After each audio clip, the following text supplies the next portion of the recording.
कभी सोचा है कि लोग जैसा बर्ताव करते हैं ठीक वैसा ही क्यों करते हैं? आज हम रॉबर्ट ग्रीन की जबरदस्त किताब the laws of human nature की मदद से इंसानी फितरत के इसी छिपे हुए कोड को डिकोड करने वाले हैं। हम सबने ये महसूस किया है ना, जब कोई ऐसा बर्ताव करता है जो हमारी समझ से बिल्कुल परे हो। आखिर ऐसा होता क्यों है? या फिर वो मौके जब हमें लगता है कि किसी ने हमें अपनी बातों में फंसा लिया, या हम किसी के असली इरादों को समझ ही नहीं पाए और बाद में बस पछतावा होता है। जरा सोचिए, क्या हो अगर मैं कहूं कि इन सारे उलझे हुए बर्ताव के पीछे एक पैटर्न है, एक कोड। जी हाँ, इंसानी व्यवहार के पीछे असल में एक विज्ञान काम करता है जिसे हम समझ सकते हैं। देखिए, इन नियमों को समझना सिर्फ कोई ज्ञान बढ़ाना नहीं है, ये एक तरह की सुपर पावर हासिल करने जैसा है। ये हमें बेहतर फैसले लेने और अपने रिश्तों को मजबूत बनाने की ताकत देता है। तो ठीक है, चलिए सफर पर निकलते हैं। ये रहा हमारा आज का रोड मैप। हम अपने मन की गहराइयों से शुरू करेंगे और फिर दूसरों के व्यवहार के पीछे छिपे सच को जानेंगे।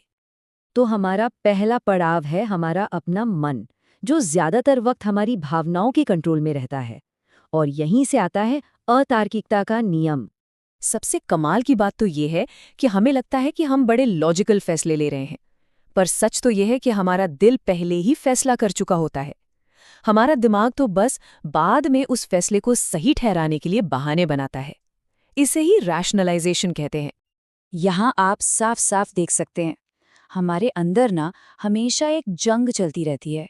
एक तरफ है इमोशनल सोच, जो बस अपनी बात मनवाना चाहती है, और दूसरी तरफ है लॉजिकल सोच, जो सच जानना चाहती है। अच्छा, आप बात करते हैं एक ऐसी चीज की जो हम सब में थोड़ी बहुत तो होती ही है, लेकिन अगर इसकी मात्रा बढ़ जाए तो ये किसी भी रिश्ते के लिए जहर बन सकती है। और ये सिर्फ अपनी सेल्फी लेना या आईने में खुद को देखना नहीं है। ये एक ऐसी सोच है जहां इंसान खुद को ही अपनी दुनिया का केंद्र मान लेता है और उसे लगता है कि बाकी सब बस उसके इर्द गिर्द घूमने के लिए ही है।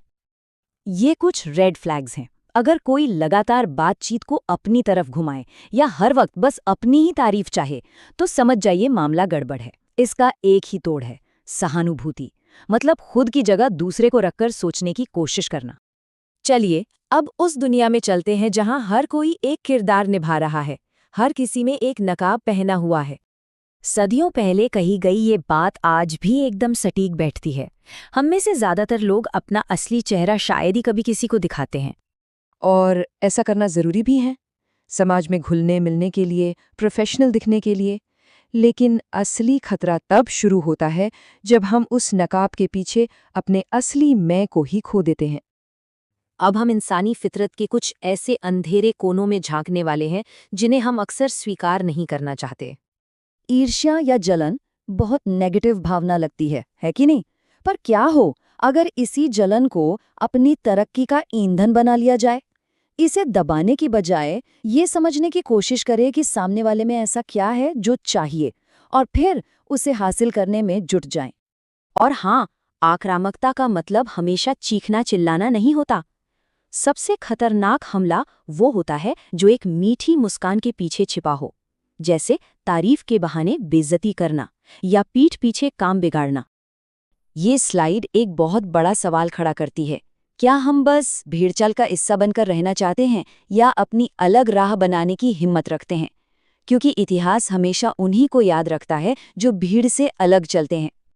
और अब हम पहुंचते हैं आखिरी और शायद सबसे गहरे नियम पर, एक ऐसा सच जो हमारे हर काम, हर सपने और हर डर के पीछे की असली वजह है। ये वो सच्चाई है जिसे हम सब जानते हैं, लेकिन दिन रात इससे भागते रहते हैं। हम जिंदगी ऐसे जीते हैं जैसे हमारे पास हमेशा का वक्त हो, और यही डर, मौत का डर ही हमसे टाल मटोल करवाता है। ये काम कल कर लेंगे, अभी तो बहुत टाइम है। ये सब बातें इसी डर से पैदा होती हैं, और हम जिंदगी को उसकी पूरी शिद्दत से जी ही नहीं पाते। लेकिन सोचिए, क्या हो अगर यही सबसे बड़ा डर हमारी सबसे बड़ी ताकत बन जाए? तो जिस पल हम ये मान लेते हैं कि हमारा समय लिमिटेड है, उसी पल जिंदगी का हर एक लम्हा कीमती हो जाता है। तब टालमटोल खत्म हो जाती है और अपने सपनों को पूरा करने का जुनून पैदा होता है। तो बात सीधी सी है, हम इंसानी फितरत के इन नियमों को बदल नहीं सकते, लेकिन इन्हें समझकर जिंदगी के इस खेल में माहिर जरूर बन सकते हैं। इससे हम न सिर्फ दूसरों को बेहतर समझेंगे, बल्कि खुद का भी एक बेहतर और जागरूक वर्जन बन पाएंगे।